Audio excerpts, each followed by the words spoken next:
The scroll gives you an opportunity to look beyond the lips of the prophet into the heart and the fears and the feet of the prophet.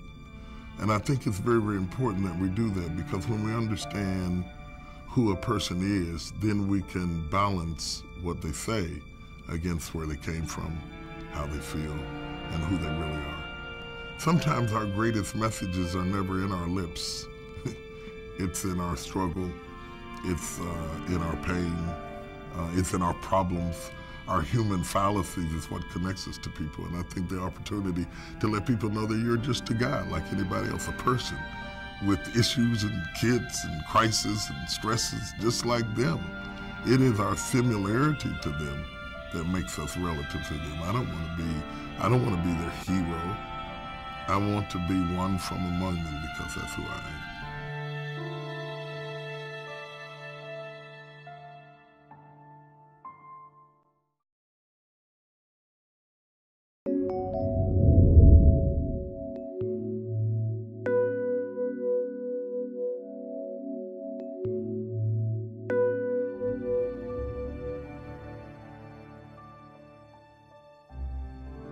I failed the 11th grade at a gifted and talented school where I was president of the class, and both my father and uncle were in the Hall of Fame.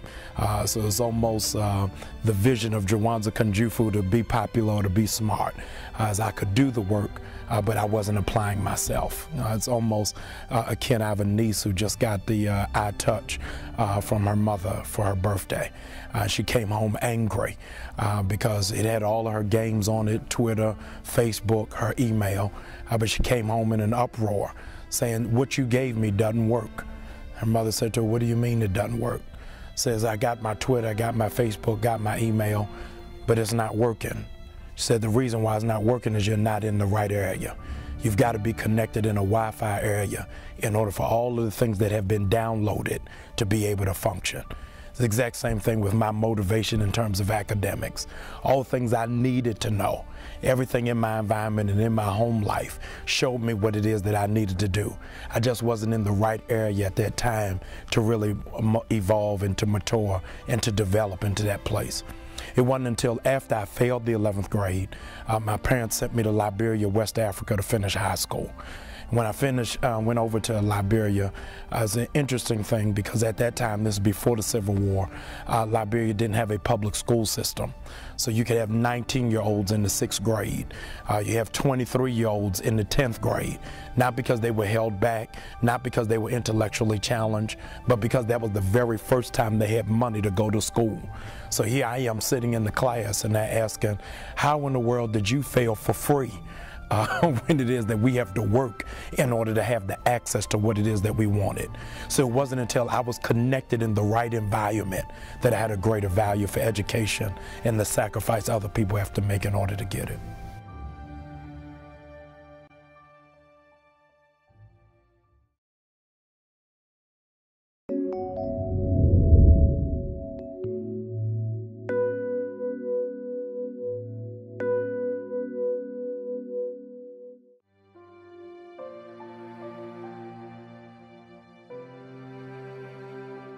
And when they gave my father 3 to 6 months to live, my sister lives in Jersey, we started, my parents lived in Philadelphia, we started alternating 1 week in Philly for her, 1 week in Philly for me, 1 week in Philly for her, 1 week in Philly for me, 2 weeks in Philly for her, 2 weeks for me, adjusting our schedule. And the last month being with him the whole time.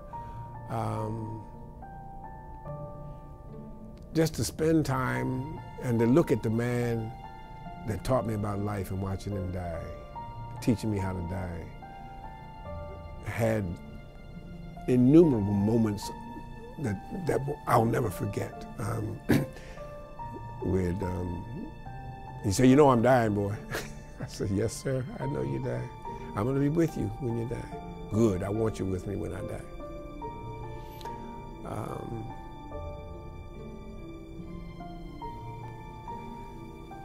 The doctor saying give him whatever he wants. I did the cooking. Daddy did all the cooking as we were growing up, so he taught us how to cook.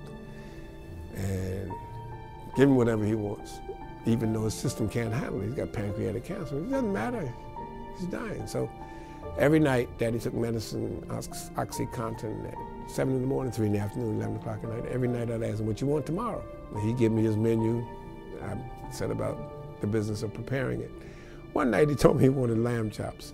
Now I should have gone to the farmer's market. My father was country, as you know. And being country, he went to the farmer's market twice a week. He didn't like stuff in the freezer. He got fresh vegetables, he got fresh. And when I went to the farmer's market, they knew I was Jeremiah's boy. And I'm trying to get chicken over here. They said, no, he gets his chicken over there. He gets his dairy here, his eggs. But I should have gone to the farmer's market and got lamb chops, and I didn't. I looked in the freezer and there was some lamb chops in the freezer, so I took them out. Next morning they hadn't thawed, so I put them in a pot of water. Both of my parents had pacemakers, which meant no microwaves in the house. So I put them in a pot of water, kept putting hot water and trying to thaw them. 4:15, my mother comes to the kitchen. Daddy's in a hospital bed in their bedroom. He'd get up, come to the table for dinner and breakfast and so forth. My mother comes to the kitchen. She said, well, you know, we normally eat at 4:30 around here, but I guess ain't nobody eating today because I don't see nothing on the table. So I said, Mom, Daddy wanted lamb chops and they hadn't thawed. They're in the oven now and he can't eat rare. So I'm waiting for them to get ready. 4:30, she's back in there. Well, ain't gonna be no dinner at 4:30 today. I don't see nothing on the table yet. I said, Mommy, everything's ready except the lamb chops, waiting for the lamb chops. 4:45, she's back. You know, when you get to be old like me and your daddy, your bodies get on certain schedules, and if they get thrown off, you just messed up, you know, because normally we be finished eating right about now, and then we watch Jeopardy, Wheel Watcher, and Jag, and then we go to bed. But that ain't gonna happen tonight, because I don't see nothing on the table tonight. 5 o'clock, dinner's ready, I get Daddy into the table. She fussed all the way through dinner, man. She fussed. So that night I asked Daddy, what you want tomorrow? He told me, and man, I busted my hump to make sure it was ready at 4:15. My mother took a nap and she didn't wake up till 5:30 and never said a word, never said a word. So that night, I was taking him his medicine at 11 o'clock. And he said, what's wrong with you, boy? Now this is about a month before he died. I said, nothing. He said, don't lie to me. I can look at your face and say something wrong with you. I said, nothing, Daddy, I'm fine. He said, I've known you all your life. What is wrong? I said, did you hear Mommy yesterday fussing at me about dinner not being ready at 4:30? I said, Daddy, I busted my hump today trying to make sure it was ready on time so you all could eat on your regular schedule. She slept at 5:30 and she didn't say a word. He started scratching. Say, you see what I've been putting up with for 63 years? Well, see, that kind of humor and fun and laughter as he's dying is a glimpse of countless scenarios that impacted and changed me forever. Before he lapsed into a coma, he got some source of unknown strength. My sister came running to get me. She said, would you go tell Daddy? Daddy is ripping, not taking off, but ripping his Depends down the middle. Now, Daddy was so weak that we'd have to take him up out of bed and put him on the porta potty, put him back in. But he has strength to rip a Depend. I mean, that's like a diaper. I don't mean where you connect it. He's ripping it in the middle. He's exposing himself. So I went in there. I said, Daddy, what are you doing? I got to get dressed. Bring me my brown suit. I said, Daddy, your brown suit? What brown suit? The same color as your brown suit. It's in my closet. Bring me my brown suit. I brought the suit back. I said, this is the suit. Yeah, now hang it up. I said, there's no place to hang it in here, Daddy. Put it on the chair where I can see it. Put it right there. I said, Daddy, why are you exposing it? I'm getting dressed. Bring me some underwear and get me a shirt out the top drawer and a tie to match that suit. I said, Daddy, you don't let me get dressed and lie in bed fully clothed. He said, you're not going where I'm going. I said, where are you going? He said, I'm going to heaven. I can't go to heaven in no pajamas and Depends. I gotta be dressed up. I said, yes, sir. Now, sidebar, my close friend I mentioned earlier, who's an AME Zion bishop, when I shared with him what my daddy said, Daddy said, you're not going where I'm going. My friend said, him and ever. He didn't mean that day. He mean you ain't ever going there. But within 30 minutes, he just slumped and never regained consciousness. Well, we had a baby monitor next to his bed. We had a bell that he had. He'd ring it if he needed anything. So that from Sunday until Tuesday, he was just breathing is all you could hear coming across the baby monitor. My wife flew in when I told her the hospice nurse said he was actively dying. So she and I, on July 4th, I went to Walmart and bought a little portable grill so we could have a little cookout for my mom and my wife and my sister and her husband. And in the evening, my wife and I were sitting on the living room floor watching a blockbuster movie on my laptop. My sister and her husband were in the kitchen with Mommy. Mommy got up and walked into the bedroom, and we could hear her on the baby monitor. And she says, "Children, come here. I have a feeling." Computer now, we go in there. She said, "Let's have prayer." So I was standing at the head of the bed with Dad, right here. His head was right here. I took my wife's hand. She took my sister's hand. Her husband took my mother's hand. And my mother prayed, and she thanked God for a good husband. She thanked God for a good father. She thanked God for a good pastor. And she said, "Amen." And she said, "You can go now, honey." He took 3 breaths. Now I'm holding a hand on the hospital bed looking at my watch. So I moved my hand from the top of his head down to his carotid artery and watched his chest. At the end of 3 minutes, I said, "Mommy, he hadn't breathed in 3 minutes and there's no pulse." She said, "I know, he's gone." Call the hospice people to come remove the body. And I called home. Reverend Barbara Allen, my executive minister, said to me, they weren't joined at the hip, they were joined at the heart. She had a feeling that he was getting ready to die from the kitchen. Now, scenes like that, I mean, those are forever kind of imprinted in the DNA of your spirit. And they were replicated with my father-in-law dying in my home where he died, and my mother. I was by her bedside when she died in 2005. Those are life-changing, defining moments that these are the people that taught you about faith and hope. And in fact, you asked a question about liberation theology. When Daddy was dying, he said, I was on a radio station here in the city of Philadelphia for 20-some years. And the owner sold the station, or was bought out by some white investors out of New York, Christian white station. And my father said to me, "You know them white people ain't gonna leave you on that radio station telling the truth you tell, don't you?" I said, "Yes, sir, I know that." He said, "Don't stop telling it, though. Don't stop." And sure enough, within a week, they sent us our money back, told us to find a new station. But to have the people that taught you, and they were born and raised in a segregated South. And so faith for them was not some sort of abstract ideation or ideological construct. It was a lived reality.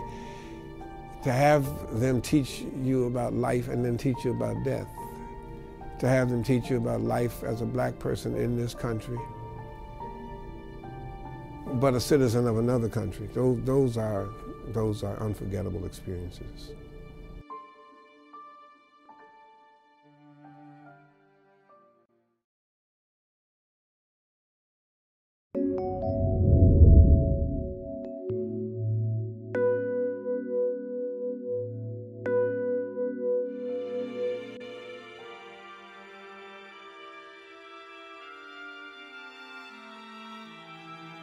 Wow, divorce is something that I wish that no one have to go through. I don't think no one gets married with the intentions on getting a divorce.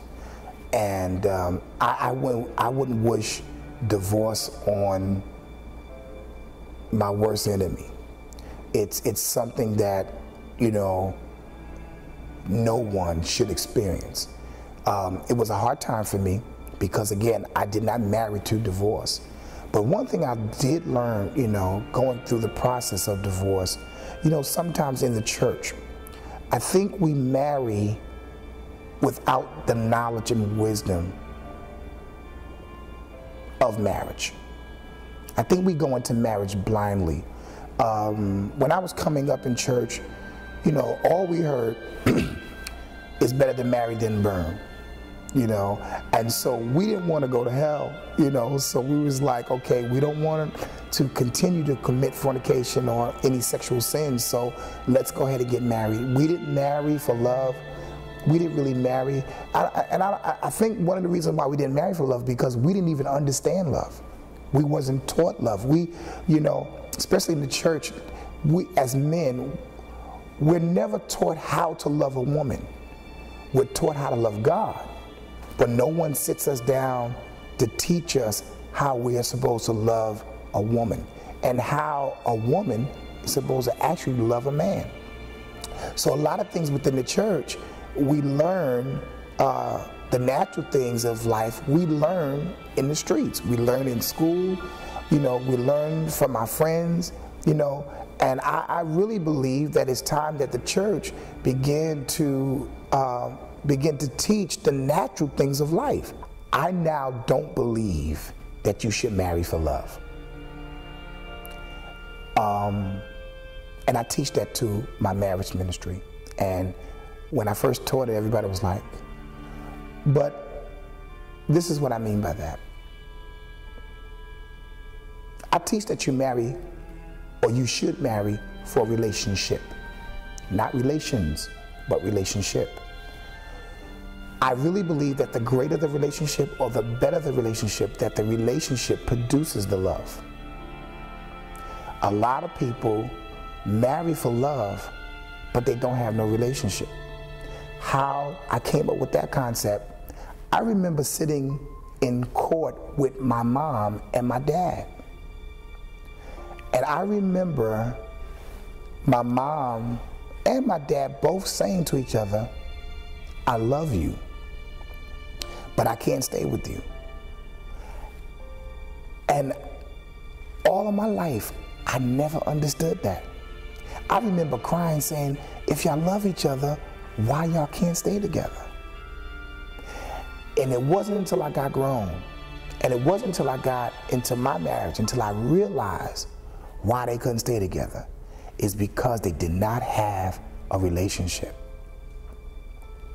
My dad loved my mom, but they didn't have no relationship, and the love could not grow because they did not have a relationship. They did nothing together. I often tell our married people that the same things that you all used to do before you got married, while you was boyfriend and girlfriend, you got to do that now. You have to date, you have to give cards, you have to give flowers. You know, before I got married, I used to talk to my ex-wife before we got married. We talked 50 times a day. After we got married, that ceased. We used to give cards, we used to give flowers, we used to just walk, you know, laugh. We used to go away. I mean, most times when people get married, all of that ceases. There's no relationship. And then I bring that into the church. I bring it spiritual. You know, the reason why I fall in love with Jesus over and over every day is because of our relationship. Our relationship get better and better every day, every hour. And the tighter the relationship, the more I fall in love with them.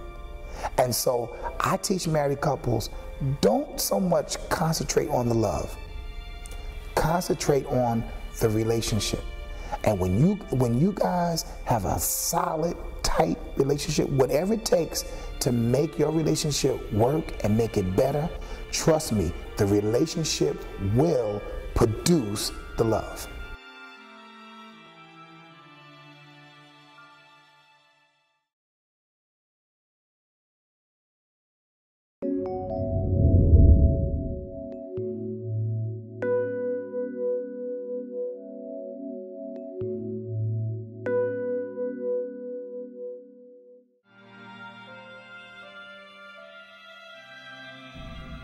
When my ministry was probably at its apex, I was building the church in Dallas. My television ministry was exploding. We were in demand all across the world, and I was building the largest facility I had ever built, $45 million facility. And my mother had a brain tumor that later developed into Alzheimer's, and she was going down while the building was going up, and I couldn't stop either one of them. And I was trapped between the two. So I moved her into my house, and I would run out and preach on Sunday, then do the television, and all the things that made people either love me or critics hate me because they were envious of what they thought was a great moment, and then come home and try to get her to remember how to swallow applesauce. And it was a very, very difficult time in life. Very, very, very, very difficult. Anybody who's ever lived with an Alzheimer's patient would be the only ones to really understand how traumatic that can be, because they die maybe 1,000 times before they die. They die in little pieces of memories and thoughts and reflections, and finally they get to the point that they look in the mirror and say, "Who is that lady?" And to stand there and be faithful through that was very, very difficult, and then be very important in public and very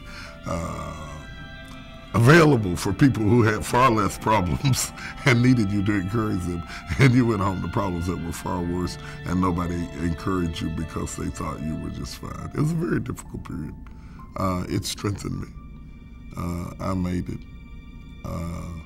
My mother sat at the table in one of her more lucid moments, and she told me, she said, "Tommy," I said, "What, Mama?" She said, "Every story don't have no happy ending." And to watch her fade away and still try to warn me that this wasn't going to be a success. So people say you're successful. What is success? It depends on what your goal is. It's not a watch, a ring, or a size church, or a company, or business. For me, I was failing because I was losing somebody I was loving. At the same time, I was building something that was demanding, and I couldn't stop either one.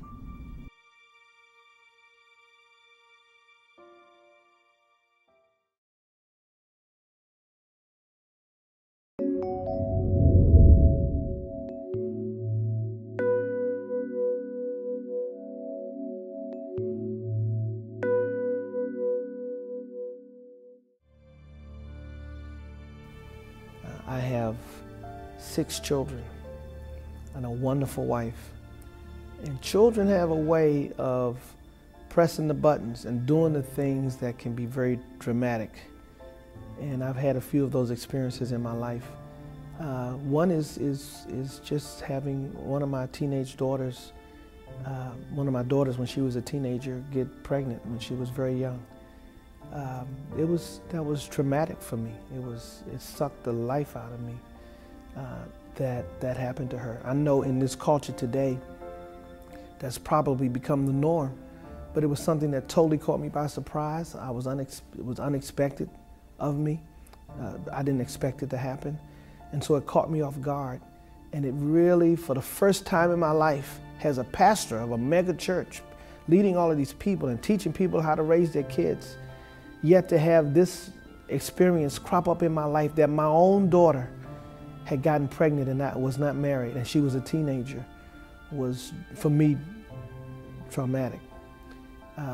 But I remember getting a call from my pastor at that time, Bishop Jakes, who's my pastor, who really ministered life to me and gave me hope. And he shared his own experience in that arena and how he gave me the ability to have an understanding that I would make it through it and that I would be able to overcome it, and I did. And so now that daughter has matured and gone to college and graduated, and that child is 5 years old now and a wonderful grandchild.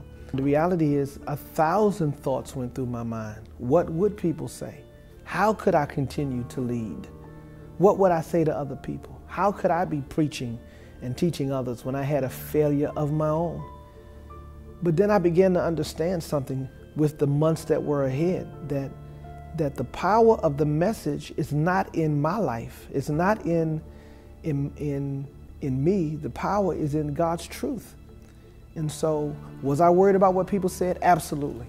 And I remember the night we decided to make the announcement to the church. I decided to be proactive and announce to the congregation instead of them hearing it through scuttlebutt through the church. And I remember when that night came, it was a Tuesday night during our prayer time. I decided to announce it to the prayer people who came to prayer service at our church. And just before I made the announcement, I had told the leaders of our church prior to that moment. And just before we made the announcement, one of our elders of our church, one of the leaders, said he wanted to do something before I made the announcement. And he called the church together to gather around me. And he reaffirmed his support of me as the pastor and reaffirmed the love for me as the pastor. It was the most moving moment to have the leaders of the church and the congregation surround me and surround my wife and I and actually pray for us. They were so understanding and compassionate. And the thing is, many of them in the congregation had already experienced that, and they understood it.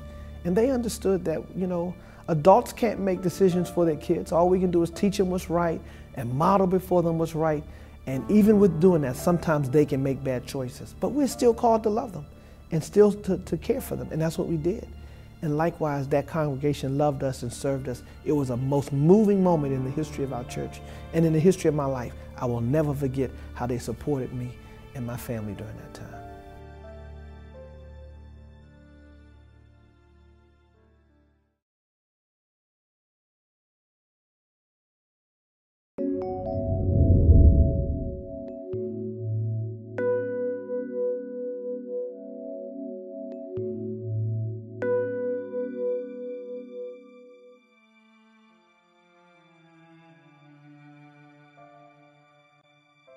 Man, the last 4 years have been bittersweet.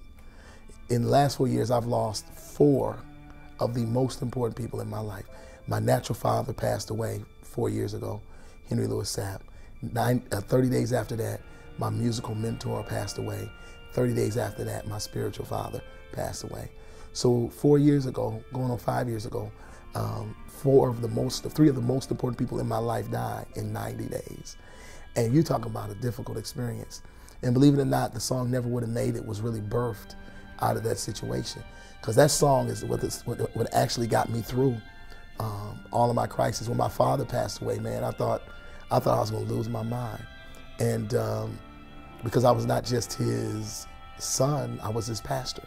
So I had to be his pastor. I had to commit him to the ground. I had to go to the funeral home. I had to do all the stuff that a pastor would have to do for his father.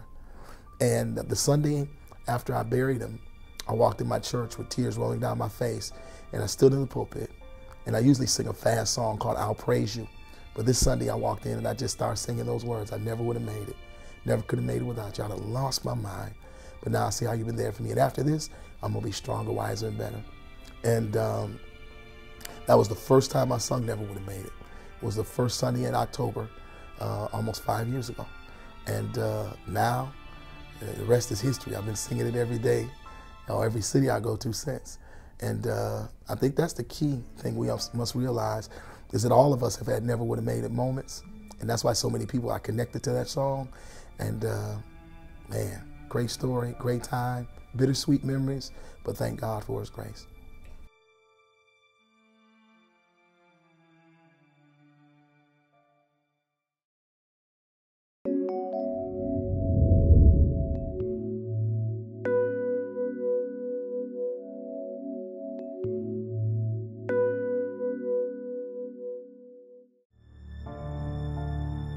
In our struggles as a people, particularly here in New York, we've been faced with several atrocities. One was Abner Louima, another one was Doris Mann, another one was, there are many.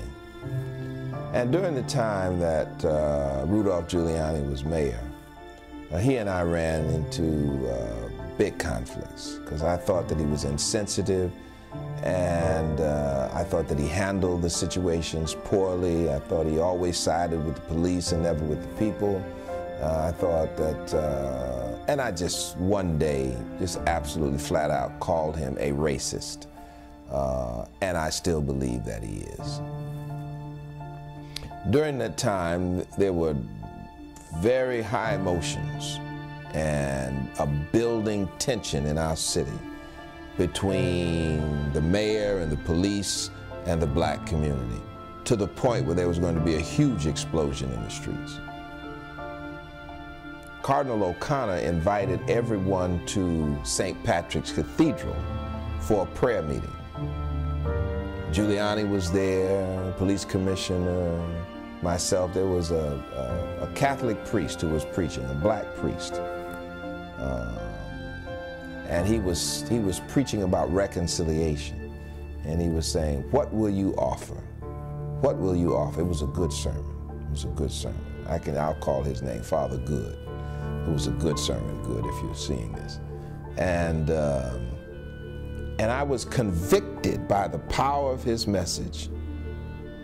And I knew that reconciliation was the Christian thing.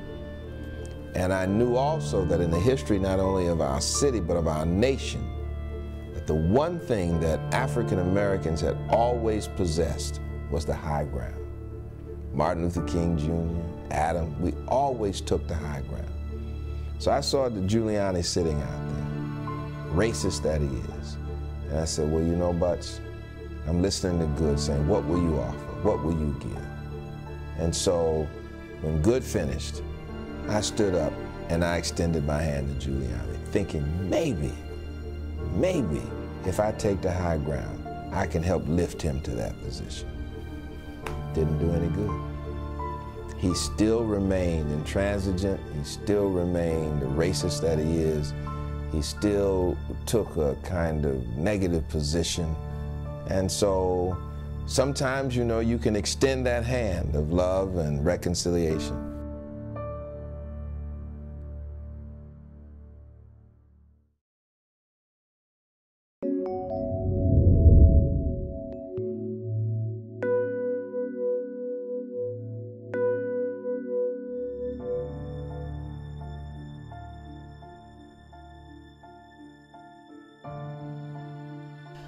You will enjoy the beauty of Africa, not only in the cosmopolitan, the sophisticated cities, the rural areas, and of course the wilderness and the bush, the diverse nature of Africa. People only, try to view Africa in a myopic way. They treat the continent as if it's one country, whether it was several countries. So I served in the southeastern corner, Botswana, Mozambique, Lesotho, and Swaziland. The pandemic of AIDS met us in 2000 when we went to serve in that southeast section. I believe at the time there was like 7,000 people dying of AIDS on a regular basis. It wasn't that they weren't addressing the topic. I believe that there had to be more than just information, telling people how you contract AIDS, how to protect yourselves, and being able to reduce it or present it in such a way that it made sense. What I'm saying is that you have people who make $100 a month, $100 a month to feed themselves and their family, and you're trying to help them take a $5 pill. A $5 pill, when you're making $100 a month, that's tough. The expert says you need to have rubber gloves. You're talking about people who barely have shoes, that they need to buy rubber gloves. You have to separate when children are born. You can't put the delivering mother in the same bed where there's a person with HIV/AIDS positive or who's suffering from the ravages of AIDS in the same bed. There's only one bed in the house. You can't wash your clothes and the clothes of the family in the same pot that you cook the rice. There's only one pot. So, how do we reach beyond that to be able to help people? And so one of the life-changing things was going to a day center for children for babies and infants who are orphaned by AIDS, whose the proprietors were hoping that people in the United States will adopt the children. AIDS was still such a mystery then. Human sexuality was not an openly discussed subject, not even between husbands and wives.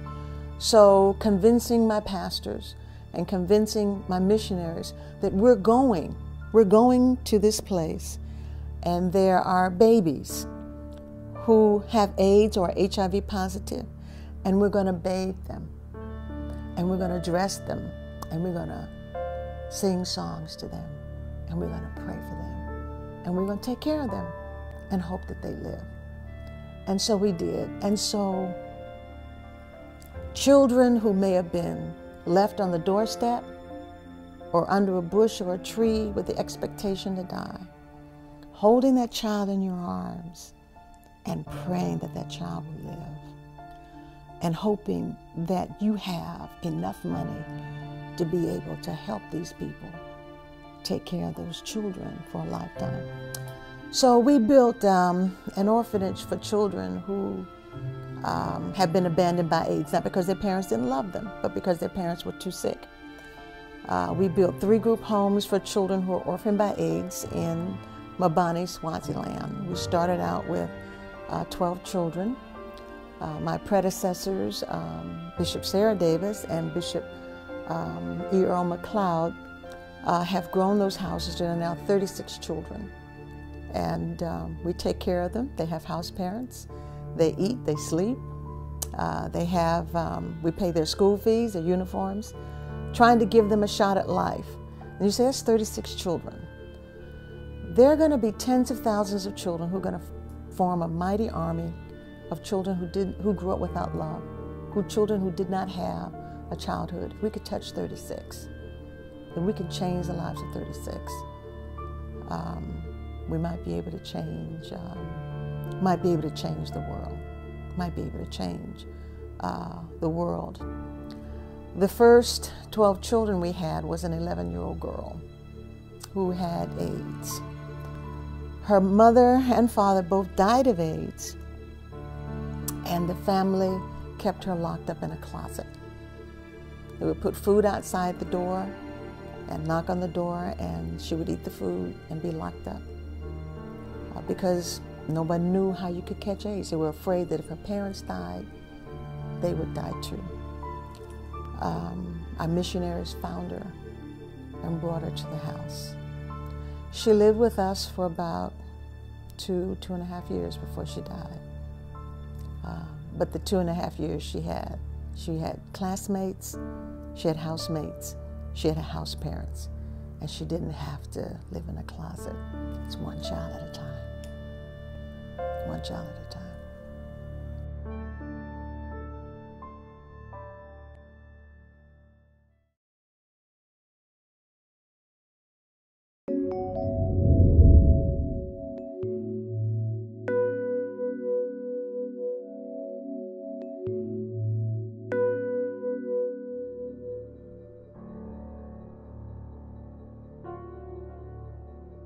I have gone to the morgues with mothers to identify the bodies of their children.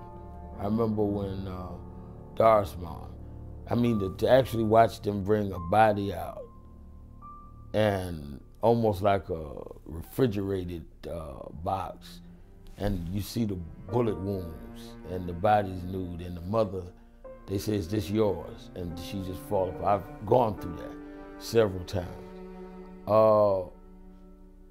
But out of all of the cases that I've fought, I think the one that got me the most was Sean Bell.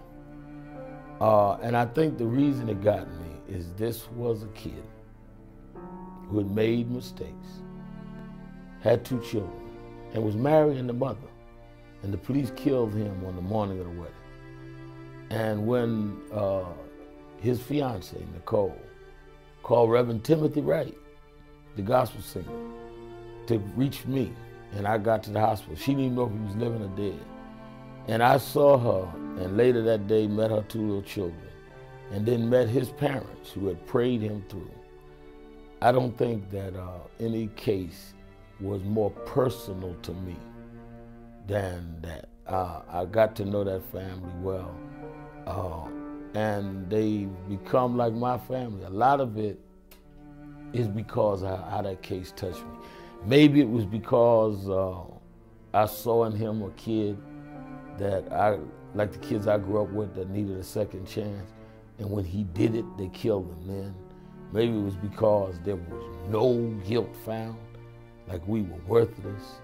Maybe it was because I saw in Nicole raising those two kids like my mother raised me and my sister with no father.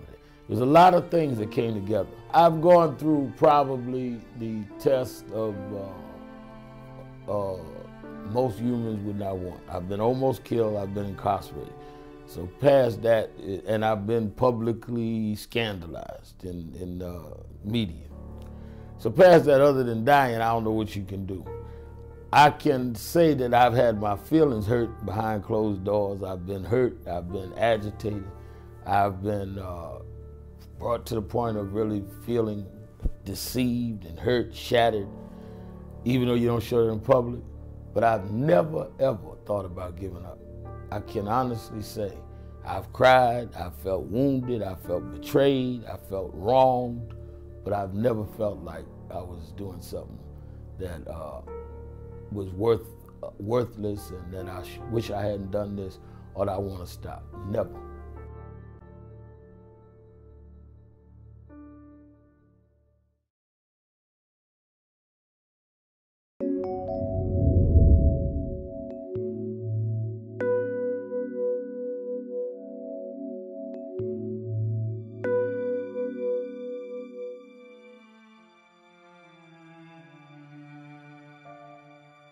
The aftermath of Hurricane Katrina was a difficult time in my life. Again, seeing everything that you worked so hard for gone. I had to preach in New Jersey that Monday night of the hurricane. I didn't want to preach. My wife had to tell me, look, you got to go. You made a commitment to do it. And so we flew to New Jersey, and I saw the church on television underwater all the way up to the roof. I remember in the hotel room bowing on my knees, saying, Lord, I don't understand. I mean, I've been faithful, I've been dedicated, I've been a man of integrity. How could this happen to me? And I remember God speaking to me at that particular time, and he said, Paul, do you trust me? Man, I was crying. I said, Lord, you know I trust you. He said, this is what I'm going to do. I will make your latter greater than your former. There was something about that promise. Now, you've got to think about the difficult things now that you had to deal with, because it wasn't like, you know, when I first started pastoring, I was in my 20s. So, I mean, any mountain, I could, in my 20s, my 30s, I could do it. But now I'm 55 years old.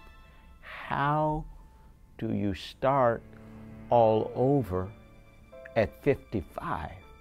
I mean, God, you just said my latter is going to be greater than my former. Now, you do know my former was awesome. I mean, the Lord had blessed my ministry, make a ministry. God had been good to me, and you're going to make my latter greater than my former. But guess what? Every day, God is proving himself to me. You know, it started in 2005, 55 years old. The Lord led us to start a ministry in Atlanta, Georgia. There was one young man that I pastored in New Orleans. He had moved to Atlanta years before.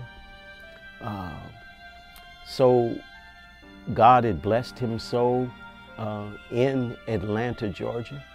When we moved, we were able to lease. It was an old Kroger's supermarket. We were able to lease that, but it had a lot of work to be done on it.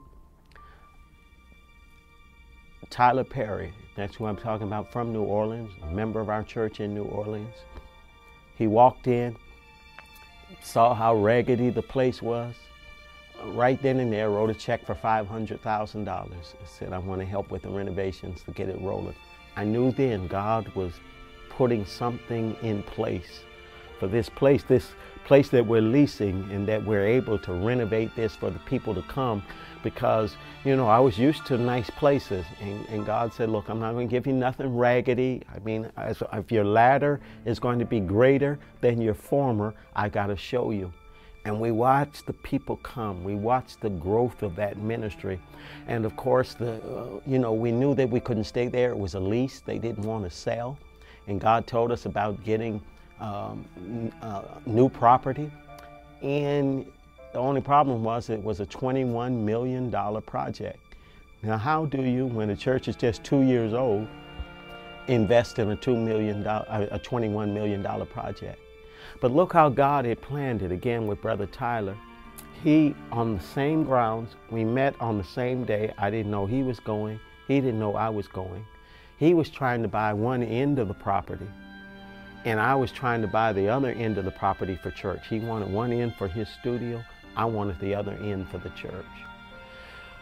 We met on the same day. I got there first, and I appreciate the realtor for being honest.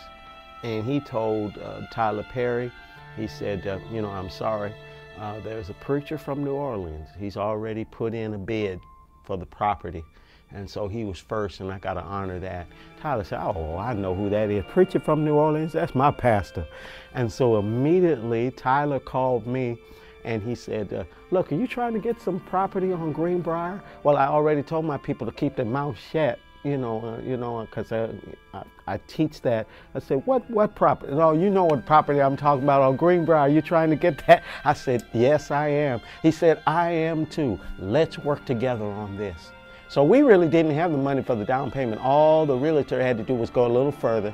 He would have known, you just talking faith, because you ain't got no money to put down on this $21 million project.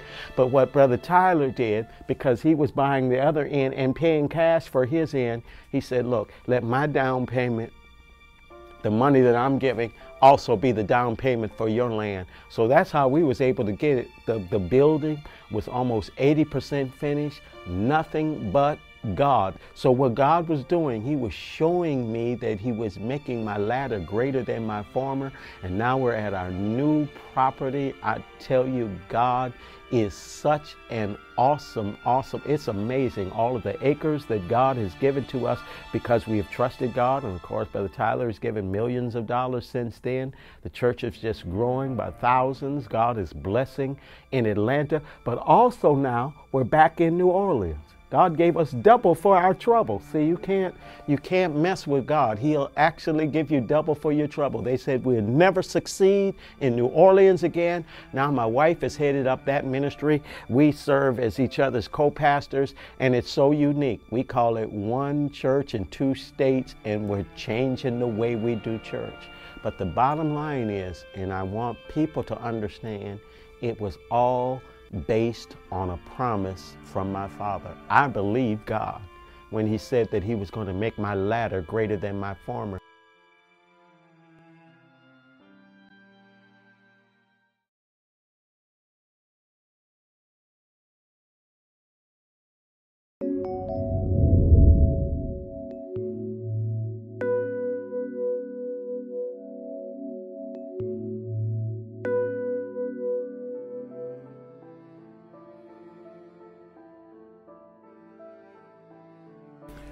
Well, love is central and love is principal to the human existence. Indeed, and in fact, it has to be, because first of all, God is love. And if he is the creator of human beings and he put us in a social matrix, then we have to understand that relationship becomes the most critical piece of our existence. First of all, the whole Bible is a book of relationships. I told you what my hub was, for God so loved the world. And this becomes a substratum and actually the fuel and the energy that brings God into man's sphere after man has fallen. But if you check the 10 Commandments, you will find that 6 to 4, it is in how we treat each other. And it's very, very critical, because I can't even declare my love for God without my love for the individual around me. So consequently, the Greeks have love in 4 different stages. They have, number 1, They have agape, which is divine love. They have eros, which is sexual or heterosexual love or human love. And then thirdly, they have storge, which is family love. They have phileo, which is brotherly love. Those are the four principles. They have others, but those are the four principles. And so when you understand that where there's no family affection, where there is no storge, there is complete imbalance in the human environment and the human experience. And that's why we have the kind of turmoil that we have in families. And when families break down, a whole societal structure falls apart.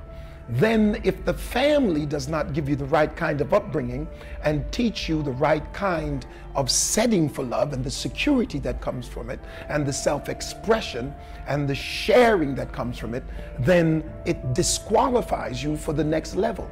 Phileo becomes more difficult when storge was not present. Where storge and phileo is not present, then eros abounds, because now we operate simply out of our lust, because we have no attachments. You see, love should always be the substratum of even sex, because what it says is that sex should always be in the context of love, and love and sex should always be expressed in family, so that kids don't ever believe that they can indulge in a sexual situation unless it is embedded and surrounded and encased by love in a familial situation. And then, of course, if we understand those loves, then we can grasp the love of God to a great extent, even though it far exceeds the loves that I just mentioned. When you talk about agape, now you're talking about subjectivity, love out of a strength that has nothing to do with the object.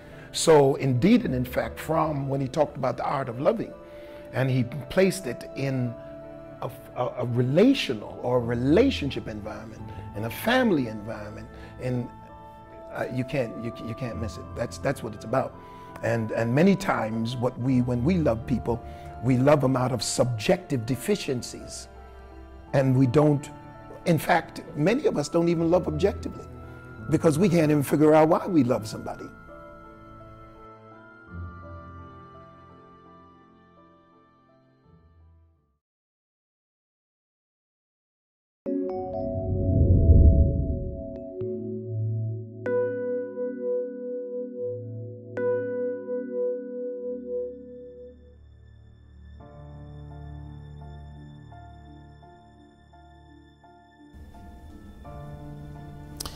How have I failed as a pastor?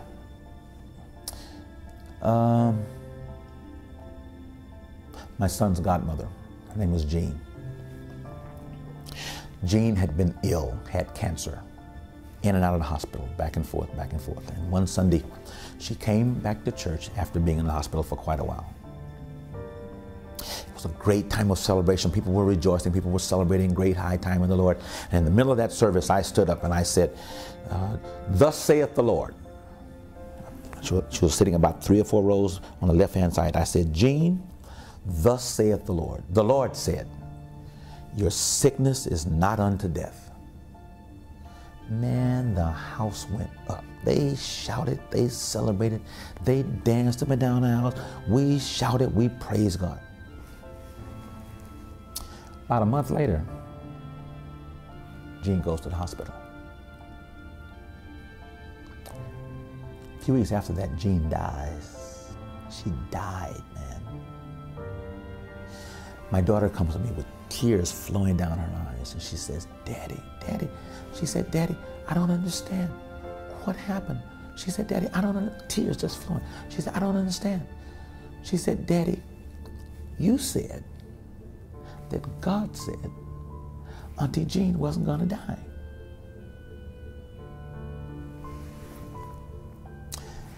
And now tears are in my eyes. And I look my baby in the eye and I said, "Sweetheart, Daddy was wrong. I was wrong." But not only had I said that to her, I said it to thousands of people in our church. For the next Sunday, I have to stand up before these people. And I have to admit to them I was wrong. God didn't say it, I said it. I failed as a prophet. I failed as a pastor. I failed as the father of that house. I said something that I said God said that God had not said.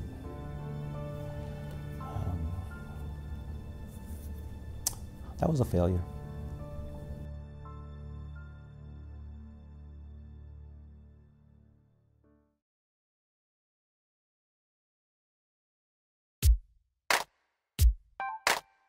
Everybody got a testimony. I'm pretty sure we all know how the story ends. John 14:6 explained it to us. So the word said it, so that settles it. Be encouraged, people of God. God is the way, he's the truth, he's the life. You know what I'm saying? I still can't see how I made it to see 21. Life just wasn't fair at all. Looking through it from the barrels of a gun. Little girls losing hope, y'all. Prostituting at age 14. Teenage boys on the corners looking worse. Jeans sagging down to the knees. Neighborhoods full of crime. Unemployment's at an all-time high. Every time I turn on the news, I wonder why another brother had to die. So now I'll take a stand to do what I can for these streets. We got a hunger for the presence of God to save the souls of our fellow. Can't quit, can't die, we can't fold. You gotta try, there's no way, there's no lie. He's the truth, he is the truth. So we can't quit, can't deny.